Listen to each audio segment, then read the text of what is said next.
কোরবানির গোশত জমিয়ে রাখা যাবে কিনা, মৃত ব্যক্তির পক্ষ থেকে কোরবানি জায়েজ আছে কিনা, বন্ধা পশু, যে পশুর বাচ্চা হয় না, বন্ধা পশু, এই পশু দ্বারা কোরবানি জায়েজ আছে কিনা, কোরবানির পশুর দুধ এটা পান করা যাবে কিনা, খুব মন দিয়ে শুনেন। কোরবানির পশু কেনার পর বা নির্দিষ্ট করার পর তা থেকে উপকৃত হওয়া জায়েজ আছে কিনা, এটা হলো কথা। হাল চাষ করা, আরোহণ করা, পশম কাটা ইত্যাদি। শরীকের মধ্যে একজন যদি মারা যায় সেক্ষেত্রে কি করণীয়? পশুর বয়সের ব্যাপারে বিক্রেতার কথা। আপনাদের এই বাজারের নাম কি? গরু কিনবেন রায়পুর বাজারে আব্দুর রহিম নামক বিক্রেতা বলল, নেন হুজুর, গরুটা এটা 2 বছরের বেশি। 2 বছরের বেশি আপনার এটা বইলে বিক্রি করতে আছে, মন দিয়ে শুনেন। বিক্রেতা যদি পশুর বয়স পূর্ণ হয়েছে বলে স্বীকার করে, বিক্রেতা স্বীকার করছে, হ্যাঁ এই পশুর বয়স, যেই পশু কোরবানি দিলে হবে ওই বয়সে এটা আপনি নিতে পারেন, এটা যদি বিক্রেতা স্বীকার করে, আর আপনারাও 3 জন গেছেন অভিজ্ঞ মানুষ, দেখাও মনে হচ্ছে না হ্যাঁ এই পশুর বয়স ঠিক আছে, বিক্রেতাও বলছে এটার বয়স 2 বছর, গরু কথার কথা, আর আপনারা 3-4 জন গেছেন, তারাও বলছেন হ্যাঁ এটা ঠিক আছে, তবে খুব সতর্ক, গরু বেচায় কিন্তু দালাল আছে অনেক, এরা আপনারে বিক্রি করার সময় বলবে না না না এটা বয়স 2 এর বেশি, হেও জানে যে এটা 1 বছরের 1.5 বছরের, এরকম জানে, এরকম অনেকে ফিট করে রাখে, যেগুলো আপনার বেচার সময় দাম উঠায় দেখবেন, এটা আপনাদেরকে বোঝানো দরকার নাই, এগুলা হয় বাজারের মধ্যে। তো যাই হোক, তাহলে ওই বিক্রেতার কথার উপর নির্ভর করে পশু কেনা ও কোরবানি করা যাবে, এটা জায়েজ আছে। এক্ষেত্রে যদি কোনো ঝামেলা হয়, ও আল্লাহর কাছে ধরা খাবে। হ্যাঁ, বিক্রেতা ধরা খাবে। বিক্রেতা বলছে, ভাই আল্লাহর কসম আপনি বিশ্বাস করেন আমি মুসলমান, আমি মিছা কথা কই না, এই সেই বইলা বলতেছে এটার বয়স ঠিক আছে, আবার অভিজ্ঞ কয়েকজন এরাও বলতেছে বয়স ঠিক আছে, এক্ষেত্রে আপনি নিয়ে কোরবানি করবেন, কোরবানি হয়ে যাবে। কথাটা বুঝে আসছে? মুফতি শফি রহমতুল্লাহ আলাইহি এই ব্যাপারে লম্বা আলোচনা করেছেন। হযরতের আপনার কোরবানির কিছু ইয়াতে ওই মারিফুল কোরআনের উর্দুটা আপনারা একটু পড়েন, সেখানে হযরত লম্বা আলোচনা করেছেন। বন্ধা পশু, যে পশুর বাচ্চা হয় না, বন্ধা পশু, এই পশু দ্বারা কোরবানি জায়েজ আছে কিনা? হ্যাঁ জায়েজ। বন্ধা পশু দ্বারা কোরবানি করা জায়েজ আছে কিনা? বন্ধা পশু দ্বারা কোরবানি করা জায়েজ আছে। জবাই কে করবে? নিজের পশু নিজে জবাই করা উত্তম, এক্ষেত্রে হুজুর হওয়া জরুরি না। ইমাম সাহেবরা রাখবেন না, কথার কথা না না, ঠিক আছে।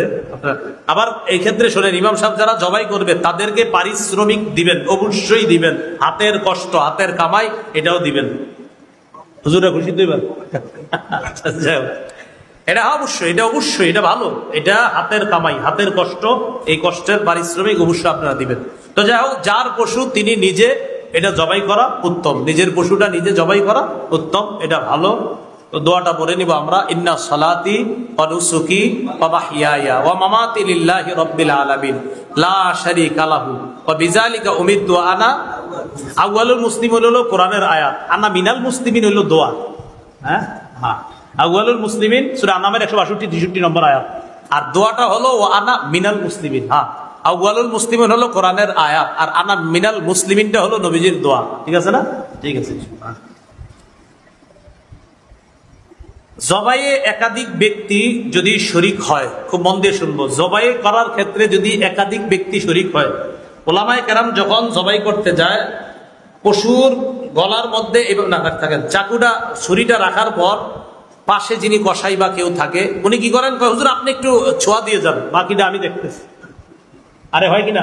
আচ্ছা, এদের ওলামায়ে হযরত যারা, ইমাম সাহেব যারা, আপনারা করবেন, আপনারা ওই রগটা পরিপূর্ণ কাটার চেষ্টা করবেন, যেই রগটা কাটলে আপনার গরুর বা প্রাণীর প্রাণটা যায়, ওটা পর্যন্ত অন্তত যেন আমরা ওই ধারালো চাকু ছুরিটা চালাইতে পারি, এই চেষ্টাটা আমরা করবো। হ্যাঁ, এক্ষেত্রে যদি আপনি কিছু শরীক হওয়ার পর কসাই অথবা এলাকার যারা আপনারা শরীক হবেন, যদি কথার কথা জবাই 2 জন যদি শরীক হন বা 3 জন শরীক হন, সেক্ষেত্রে বিসমিল্লাহ আল্লাহু আকবার দুজনই বলবেন। ভাই বুঝছেন নি?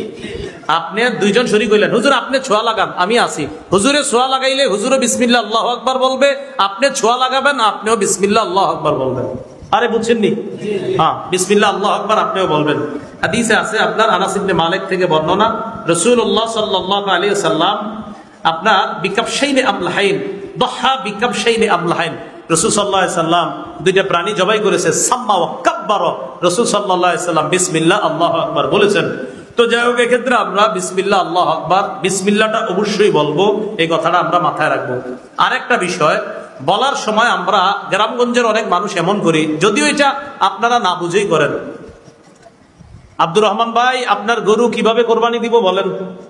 তা আব্দুর রহমান আরো 4-5 জন আছে, ওনারা এসে বলে, হুজুর নামগুলো এখানে লেখা আছে, এই 5 নামেই কোরবানি হবে, বলি কিনা এটা পৃষ্ঠাতে, হুজুর এই 5 নামে হবে নেন, এই 7 নামে হবে, এই 3 নামে হবে নেন, এরকম হয় কিনা? আচ্ছা, এক্ষেত্রে আমরা বাংলাটা এভাবে না বলে আমরা বলবো, বলেন আমার সাথে বলেন, বলেন এই 5 জনের পক্ষ থেকে, বলেন এই 3 জনের পক্ষ থেকে, আমার পক্ষ থেকে, আমার আব্বার পক্ষ থেকে আল্লাহর নামে জবাই করবে।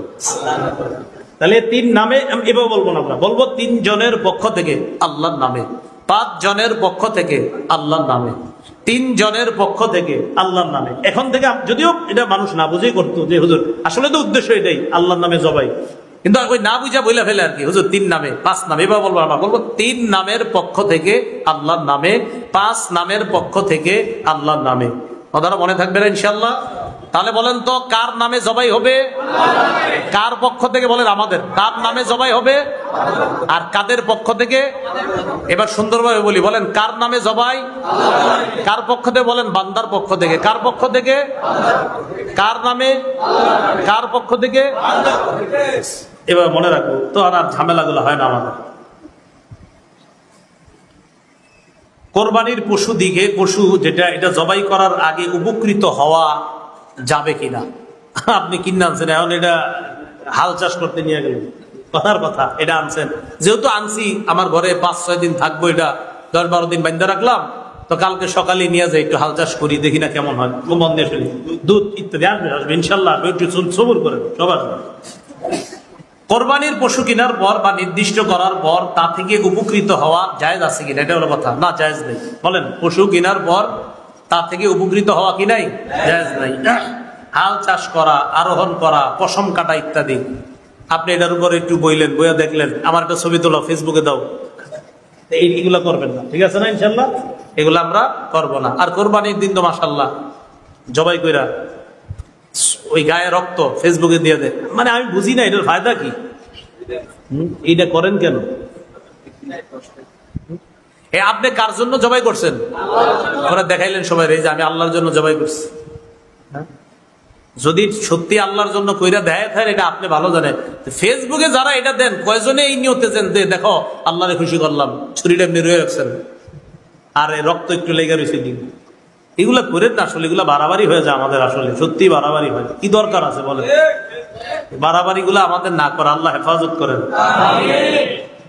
কোরবানির পশুর দুধ, এটাও একটা উপকার। দুধ খাওয়া, দুধ খাওয়া একটা উপকার না? আরে কয় উপকার না?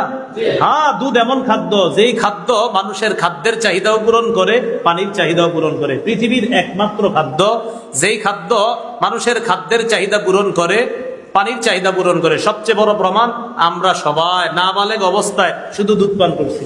আমরা সবাই 2 বছরের আগে শুধু দুধ পান করছি। ওই দুধ দিয়ে আল্লাহ এই বাচ্চা অবস্থায়, শিশু অবস্থায় আমাদের খাদ্য পানি উভয়টার চাহিদা রব কুদরতি ভাবে পূরণ করে দিয়েছেন। আল্লাহ বলেন মিন বাইনি ফারতি ওয়া দামিন লাবানান খালিসান সাইগাল লিশারিবিন।